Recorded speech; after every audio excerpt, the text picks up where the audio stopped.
जैसे ही movie start होती है हम देखते हैं एक लड़की बैठे हुए अपनी फ्रेंड का इंतजार करती है। तभी उसकी नज़र एक पिंक कलर की शूज़ पर पड़ती है। वो पिंक कलर के शूज़ काफ़ी ब्यूटीफुल होते हैं। जैसे ही वो उन्हें उठाने के लिए आगे बढ़ती है तभी वहाँ पे एक लड़की आती है और ज़बरदस्ती उन शूज़ को छीनकर उन्हें पहनकर चली जाती है। वो लड़की उन शूज़ को पहन के आगे बढ़ रही होती है। थोड़ा ही आगे पहुँचती है कि उसे कुछ अजीब सा फील होता है और तभी हम देखते हैं कि उस लड़की के पाँव कट जाते हैं। ये सीन बहुत डरावना है। अब मूवी के अगले सीन में ये दिखाया जाता है कि एक लेडी जिसका नाम सुंजय था वो अपनी बेटी के साथ रहती थी। वो अपने हस्बैंड से अलग रहती थी क्योंकि उसके रिलेशन अपने हस्बैंड के साथ अच्छे नहीं थे। अब सुंजय फाइनेंशियल प्रॉब्लम की वजह से अपनी बेटी के साथ एक पुराने से अपार्टमेंट में शिफ्ट हो जाती है। वहाँ पे एक बूढ़ी औरत के सिवा कोई नहीं रहता था। लोग कहते थे कि वहाँ पे भूत रहते हैं क्योंकि वहाँ पे अजीबोगरीब चीज़ें हुआ करती थी, जैसे कि लाइट्स का अपने आप ऑन ऑफ हो जाना और वहाँ अजीब अजीब आवाज़ें भी आया करती थी। लेकिन वहाँ सुंजय मजबूरी में रहा करती थी। सुंजय का वहाँ पे रहना उसकी मजबूरी थी क्योंकि उसके पास इतने पैसे नहीं थे कि वो कहीं और घर ले सके। तो सुंजय जैसे ही अपने कमरे में जाती है तो नोटिस करती है कि वहाँ का सभी सामान बहुत ख़राब है और उनको रिपेयर करने की ज़रूरत है। तो बिना टाइम गवाए वो सोचती है कि कुछ सामान खुद ही रिपेयर कर लिया जाए।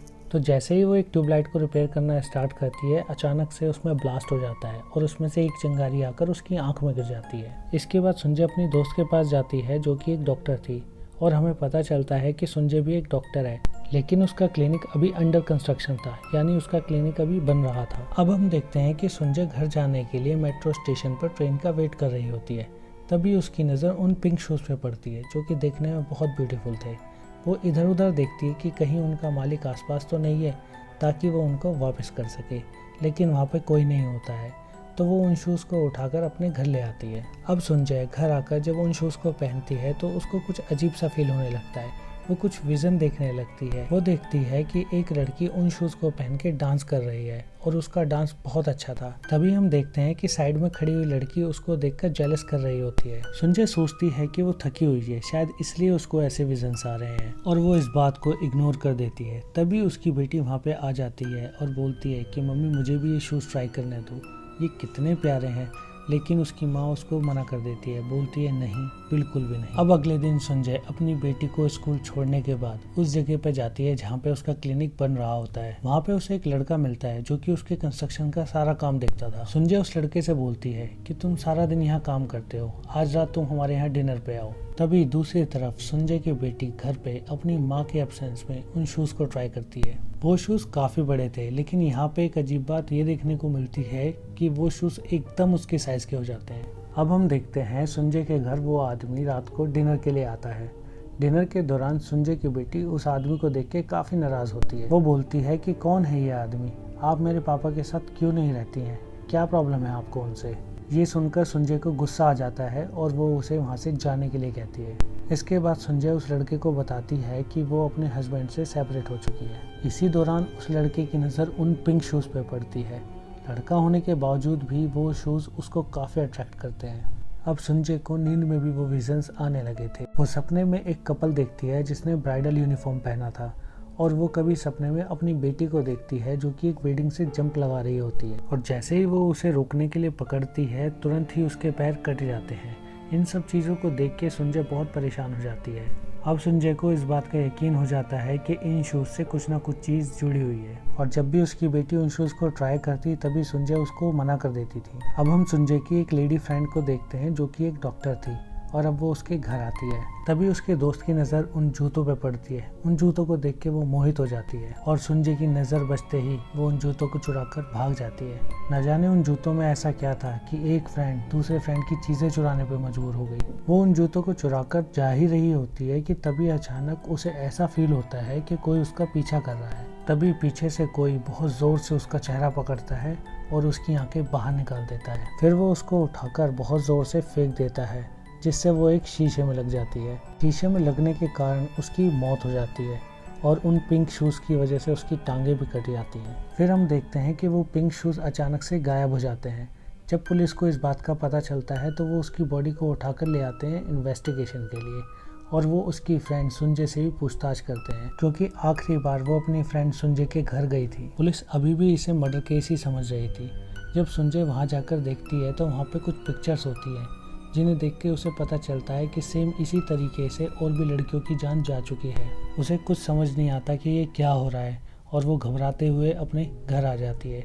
और घर आकर जब वो अपनी बेटी के पास जाती है तो वो देखती है कि सेम वही पिंक शूज़ उसकी बेटी के पास है, लेकिन ये पिंक शूज़ तो उसकी फ्रेंड चुरा कर ले गई थी, तो ये पिंक शूज़ फिर उसके पास कैसे आए। तो वो अपनी बेटी पे गुस्सा करती है और उन शूज़ को ले जाकर डस्टबिन में फेंक देती है, क्योंकि वो अब नहीं चाहती कि किसी और की जान इन जूतों की वजह से जाए। और वो जब वापस आती है तो वो देखती है कि वही शूज़ उसकी बेटी ने पहने हुए हैं। ये सब देख के वो बहुत डर जाती है और वो देखती है कि उसकी बेटी के पैर से खून आ रहा है और वो ये देख के बेहोश हो जाती है। जब उसकी आँख खुलती है तो वो देखती है कि वो और उसकी बेटी एक हॉस्पिटल में है और वो सेम पिंक शूज़ उसके हाथ में है और वहाँ पे वो लड़का भी था जो कि उसके क्लिनिक के कंस्ट्रक्शन का काम देख रहा था। अब हम देखते हैं कि वो लड़का संजय को टेरेस पर लेके जाता है और उसे बताता है कि उसे एक 60 साल पुरानी तस्वीर मिली है जिसमें एक लड़की सेम पिंक शूज़ को पकड़े हुए है। संजय इन शूज़ के बारे में और जानना चाहती थी, इसलिए वो लड़के के साथ इन शूज़ के बारे में जानने के लिए चली जाती है और वो सोचती है कि अपार्टमेंट में रह रही उस बूढ़ी औरत को शायद इन पुराने शूज़ के बारे में कुछ पता हो, क्योंकि बूढ़ी औरत ने जब इन शूज़ को उसके हाथ में देखा था तो उसको बोला था कि इन शूज़ को फेंक दो। मानो उसे ऐसा लग रहा था कि जैसे कि इन शूज़ से उसे डर लग रहा हो। वो दोनों जब उस बूढ़ी औरत के पास जाते हैं तो वो बूढ़ी औरत काफ़ी डरी हुई थी और वो उन्हें कुछ भी नहीं बताती है, लेकिन काफ़ी रिक्वेस्ट करने पे वो कुछ बोलना स्टार्ट करती है। तब वो बूढ़ी औरत बताती है कि जब वो यंग थी तो एक लड़की के यहाँ काम किया करती थी जिसका नाम ओकी था। वो एक डांसर थी और वो एक लड़की से बहुत नफरत करती थी जिसका नाम काइको था, क्योंकि काइको का बॉयफ्रेंड उसे बहुत प्यार और उसकी बहुत केयर करता था। यही वजह थी कि वो काइको से नफरत करती थी। एक दिन काइको के बॉयफ्रेंड ने उसे वही पिंक शूज़ गिफ्ट किए, जिसे देखकर डांसर के मन में ख्याल आया कि उसे भी वैसे ही पिंक शूज़ चाहिए। तो ओकी ने काइको के बॉयफ्रेंड को अपने जाल में फंसाना शुरू कर दिया और वो उसके जाल में फंस भी गया। एक दिन काइको ने उन दोनों को एक साथ देख लिया और गुस्से में वहाँ से चली गई, लेकिन उसका फ्रेंड उसको मनाने के लिए उसके पीछे गया। ये सब देखकर डांसर को बहुत गुस्सा आया। वो सोचने लगी कि ये अभी भी उससे प्यार करता है और ओकी यानी डांसर को इतना गुस्सा आया कि उसने काइको को जान से मार दिया और उसके पैर भी काट दिए। और अब वो पिंक शूज़ को पकड़कर जोर जोर से हंसने लगी और इस सब में काइको का फ्रेंड भी शामिल था। उस दिन वहाँ पे वो ओल्ड लेडी भी मौजूद थी जो कि ये सब कुछ देख रही थी, लेकिन ये दोनों नहीं जानते थे कि वो ओल्ड लेडी सब कुछ देख रही है। इसके बाद हम देखते हैं कि वो डांसर और वो काइको का फ्रेंड दोनों एक ब्राइडल ड्रेस में थे। इसका मतलब वो दोनों शादी कर रहे थे और उस डांसर ने वही पिंक शूज़ पहने हुए थे।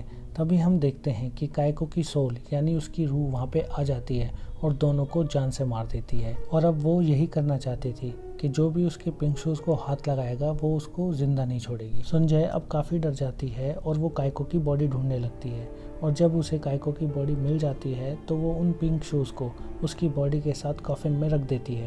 शूज़ को कफन में रखने के बाद संजय काफ़ी रिलैक्स महसूस करती है।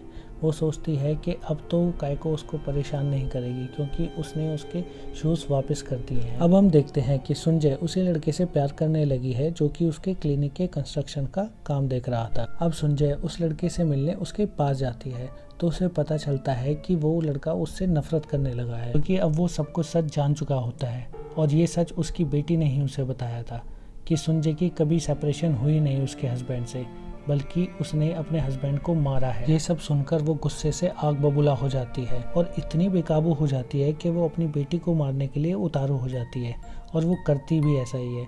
वो घर पहुंचकर अपनी बेटी को मारने के लिए आगे बढ़ती है। जैसे तैसे वो अपनी जान बचाकर वो वहाँ से भाग निकलती है और एक मेट्रो स्टेशन पे पहुंच जाती है और तभी वहाँ संजय भी पहुंच जाती है। वो अपनी बेटी को मारने ही वाली होती है कि तभी उसे एहसास होता है कि ये वो खुद नहीं है, ये काइको है जो कि उस छोटी बच्ची की जान लेना चाहती है क्योंकि कई बार उसने वो शूज़ जो ट्राई किए थे और इसके साथ ही छोटी बच्ची के हाथ में फिर से वो पिंक शूज़ आ जाते हैं जिन्हें देखकर संजय काफ़ी घबरा जाती है और वो घबराकर काइको से कहती है कि हमने तो तुम्हारी मदद की है तुम्हारे शूज़ लौटाकर, तो तुम हमारे साथ ऐसा क्यों कर रही हो। तभी काइको की सोल उसके सामने आ जाती है और वो काफ़ी डरावनी थी। काइको बोलती है कि तुम में ओकी है वही डांसर और शायद इसी वजह से वो बूढ़ी औरत भी उसे देखकर डरा करती थी और काइको उसे बताती है कि वो तुम ही हो जिसने अपना हस्बैंड, अपनी दोस्त और उस लड़के को मारा और अब तुम ही अपनी बेटी को मारने जा रही हो।